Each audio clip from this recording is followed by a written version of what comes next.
I am 35M and have been married to my wife 33F for 4 years now. We dated for 6 years before getting married, and everything was perfect between all of us until recently. My mother 62F and stepfather 65M moved closer to us about a year ago and now live just 5 minutes away. Initially, it felt great having them nearby as they could spend more time with their granddaughter who turned 3 last month. My wife is currently 6 months pregnant with our second child. My mother was always somewhat critical of others, but it was never directed at my wife until recently.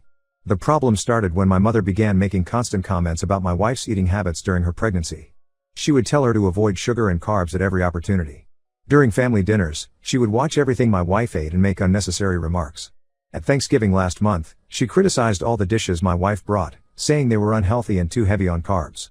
She even started commenting on how much sugar we let our daughter eat and how it would affect her health. The relationship between them really started deteriorating when my mother began comparing my wife to my sister's wives and my cousins, always pointing out how they stayed fit during their pregnancies. She would bring up these comparisons at every family gathering, making my wife extremely uncomfortable. My wife tried to ignore these comments initially, not wanting to create any issues. But what really pushed things over the edge was an incident at a charity gala 3 weeks ago. My wife had picked out a dress she really liked for the event. When we went to my parents' house before the gala, my mother made a horrible comment about how she would look like a burrito in it. She then spent 30 minutes trying to force my wife to wear something else from her own closet, saying she was trying to help her look presentable. My wife was deeply hurt but stayed quiet to avoid creating a scene. A few days after the gala, my wife texted my mother explaining why her comments had upset her. She mentioned how the constant remarks about food, the comparisons with other women, and now the dress comment had really affected her mental peace during pregnancy. She was polite but firm in expressing her feelings. The bigger issue that bothers me is how my mother and stepfather spend most of their time with us criticizing and gossiping about my siblings. My sister Skylar 38F was estranged from the family for 3 years and recently reconciled, bringing her kids back into our lives. But my parents constantly criticize her parenting style, lifestyle choices and basically everything about her life when she's not around. They call her children undisciplined and blame it on her parenting. They do the same with my other sister Talia 40F and her husband, picking apart their marriage and life choices. They've made comments about Talia's weight gain after her divorce and remarriage, suggesting her new husband's cooking is making her unhealthy. They criticize how Talia's ex-husband gets too much time with their kids and how she should have fought harder in the custody battle. They also frequently gossip about my aunts who take care of my grandmother, my mother's mother. They claim my aunts are after my grandmother's money and aren't taking proper care of her. My wife and I usually just sit there uncomfortably during these gossip sessions. I would try to show my disinterest by staying on my phone, but now I realize I should have been more direct in shutting it down. After the dress incident, my mother sent what I would call a half-hearted apology text to my wife. It was basically a typical non-apology saying sorry if you were offended. When my wife didn't respond immediately as she wanted to have a proper discussion about all the issues, my mother got annoyed. She texted back saying she had already apologized and didn't understand why more discussion was needed. I tried explaining that some people need proper closure through an actual conversation, but she dismissed it with sarcasm.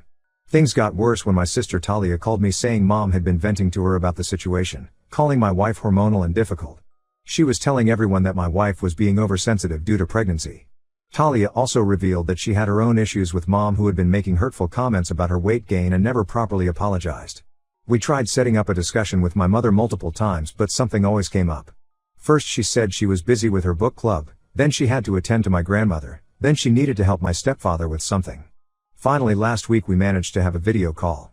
My wife started by calmly explaining that she needed space initially to process her feelings and apologized for taking time to respond.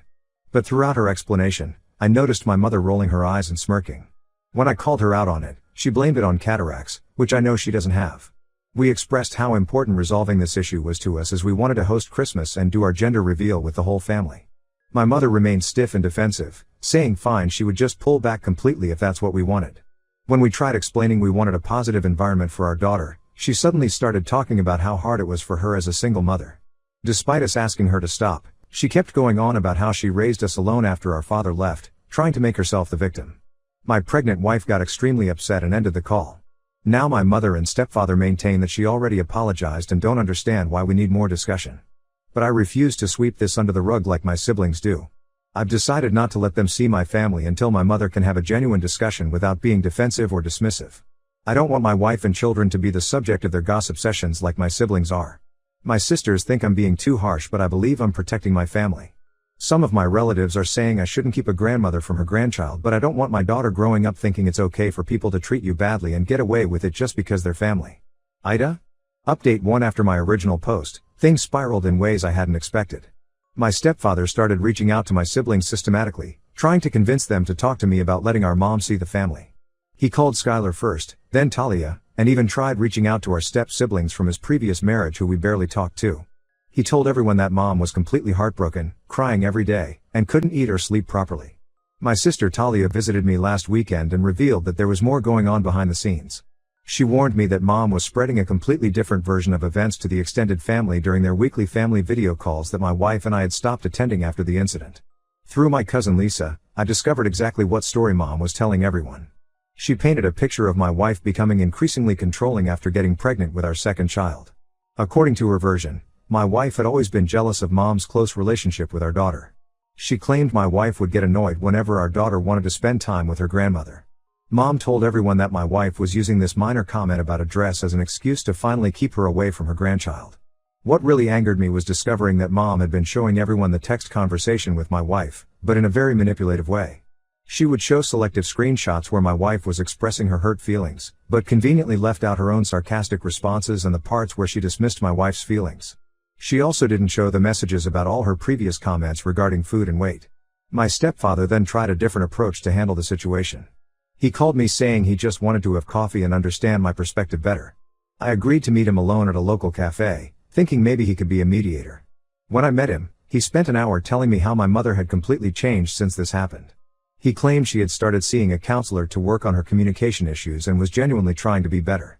He showed me screenshots of therapy appointment confirmations and self-help books she had ordered.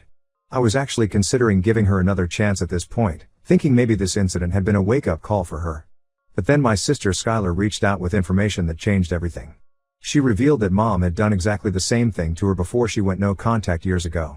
Mom would make passive-aggressive comments about her weight and parenting, then play victim when confronted. When Skylar tried to discuss these issues, mom would twist the story to make Skylar look like the aggressor.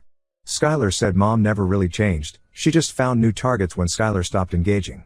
The situation reached its peak when my wife received a group text from mom's side of the family. Several aunts and cousins who we only see during holidays started attacking my wife. They told her to get over herself and stop keeping a grandmother from her grandchild. They said pregnancy was not an excuse to be so sensitive and that their generation managed to handle criticism without making such a big deal. Some even brought up how their own mothers-in-law were much more critical but they never complained. My wife was extremely upset after reading all these messages. She started having contractions from the stress and we had to call her doctor. This really scared me because she's only in her second trimester. After ensuring she was okay, I called my mother and confronted her about involving the extended family in our private matter. Instead of apologizing for causing stress to a pregnant woman, she broke down crying saying she was being treated unfairly. She said she didn't deserve this treatment from her own son and that if anything happened to her because of this stress, I would regret treating her this way for the rest of my life. My stepfather then sent me a series of texts saying I was killing my mother with stress. He said if she ended up in the hospital it would be my fault and he would make sure everyone knew what I had done to my own mother.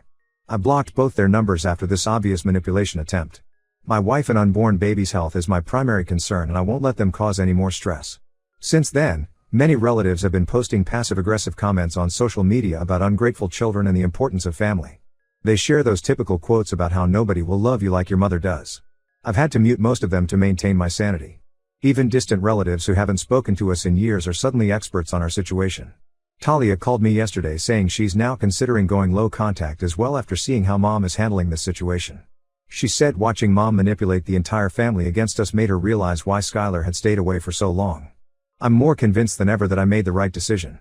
My wife needs peace during her pregnancy and I won't let anyone, including my mother, affect her health with their manipulative drama. Update: 2 things have taken an unexpected and disturbing turn. Last week Skylar messaged me about something that made my blood boil. She discovered that mom had created a private Facebook group titled Praying for My Grandchildren.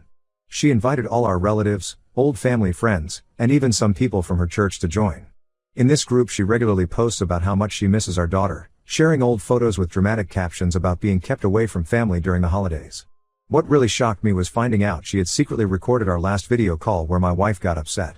She shared selected clips from this recording in the group, specifically the part where my wife said to hang up, to show how my wife supposedly yelled at her without provocation. She deliberately left out all the parts showing her own eye-rolling, smirking, and dismissive behavior that led to that moment. My cousin Lisa, who was part of the group, felt uncomfortable with how things were being twisted and sent me screenshots. Mom had written long emotional posts about how pregnancy had drastically changed my wife's personality and how she feared I was being manipulated. She even suggested my wife might have some kind of personality disorder because her reactions were supposedly too extreme. She wrote about how she had raised me to be strong but now watched helplessly as I was controlled by my wife. Skylar tried defending us in the group, explaining the real reason behind the conflict and how Mom's behavior was problematic. Mom immediately removed her from the group and then made another post about how sad she was that both her children had partners who turned them against their own mother. She painted herself as this loving mother and grandmother who was being unfairly punished for one small comment about a dress. My stepfather has been actively fueling the fire in this group. He shares daily updates about Mom's emotional state, writing about how she cries herself to sleep missing our daughter. He posted about Mom having to start taking anxiety medication because of this situation, trying to guilt trip me through other relatives. He even shared links about parental alienation, implying that's what my wife was doing. The most infuriating part was when they started discussing my wife's past relationships. Mom somehow got in touch with someone who knew my wife during college and found out about her previous breakup from 12 years ago. They were analyzing this relationship in the group, suggesting it showed a pattern of controlling behavior because that relationship also ended badly. They were basically character assassinating my wife to justify their own behavior. I've had enough of this smear campaign. I sent Mom a final message telling her I knew about the Facebook group and her attempts to defame my wife. I explained how secretly recording our conversation and sharing it without consent was a new low, and how trying to diagnose my wife with mental health issues just showed her own toxic behavior. She responded with paragraphs about how I was misunderstanding everything. According to her, the group was just her way of getting emotional support during this difficult time. She said sharing the recording was necessary because everyone kept asking what really happened. But I saw the screenshots. This was a calculated attempt to turn everyone against my wife while playing the victim herself. I've decided to go completely no contact. I don't want my children growing up around someone who would secretly record conversations and try to destroy their mother's reputation. What if Mom starts doing the same thing to them when they're older and disagree with her about something? My wife and I are focusing on preparing for our new baby and keeping stress away from our lives. Skylar and Talia are fully supporting my decision now. They've seen the true extent of Mom's manipulation through this group and understand why protecting our families from her behavior is necessary. Update 3: My wife delivered our baby boy last week. The delivery went smoothly and both mother and baby are doing well. As decided, we didn't inform my mother or stepfather about the birth. Several relatives who still maintain contact with us suggested that having a new grandchild might soften Mom's heart and make her realize what she was losing. My aunt suggested that we at least send her pictures of the baby as an olive branch. But just before the delivery, we discovered something that cemented our decision to maintain no contact. One of my wife's colleagues told her that Mom had actually visited her workplace 2 weeks before her maternity leave started. Mom tried to speak with my wife's boss, spinning some story about being a concerned mother-in-law. She claimed she was worried that my wife's pregnancy hormones were making her unstable and she feared for our daughter's safety. She even suggested that my wife's work performance might be affected by her mental state. Thankfully, my wife had worked at this company for 8 years and her boss knew her character well enough to see through these allegations. Her boss later told her about this incident to warn her about what was happening behind her back. This attempted sabotage of my wife's career showed me that going no contact was absolutely the right decision. Last week, my stepfather sent a long email after somehow finding out about the birth through mutual friends. He wrote that Mom was devastated about missing her grandson's birth and was willing to do anything to reconcile, including going to family counseling with us. But in the same email, he also included several guilt-tripping statements about how selfish we were for keeping this joy from a grandmother and how karma would get us one day for such cruel behavior. Skylar and Talia have also reduced contact with Mom significantly after learning about the workplace incident. The Facebook group is still active but most relatives have started leaving it as they see Mom's true colors. Only the most toxic family members still support her campaign against us. Last week, someone from the group sent me screenshots of Mom posting about her right to access her grandchildren and looking into grandparents' rights laws. Our daughter does ask about grandma sometimes, which is hard. We've started taking her to more playdates and activities to keep her busy. My wife's parents have been amazing through all this, stepping up their involvement to give our kids the grandparent love they deserve. They visit regularly and make our daughter feel special and loved. I've had some moments of doubt, especially when our son was born, wondering if I'm doing the right thing. But then I remember the Facebook group, the secret recording, the workplace incident, and realized that someone who could do these things to their own family isn't safe to have around our children. Some relatives say I'm being too harsh, that family should always forgive each other. But I believe protecting my wife and children from toxic behavior is more important than maintaining a superficial relationship. I don't see us ever reconciling with my mother unless she acknowledges and takes responsibility for all her actions, the initial comments, the Facebook group, the workplace incident, and her attempts to defame my wife. But honestly, based on her pattern of behavior, I don't think that will ever happen. Some distances are better maintained for everyone's peace and mental health. This will be my final update. Thank you to everyone who supported us through this difficult time. We're focusing on our growing family now and creating a positive environment for our children.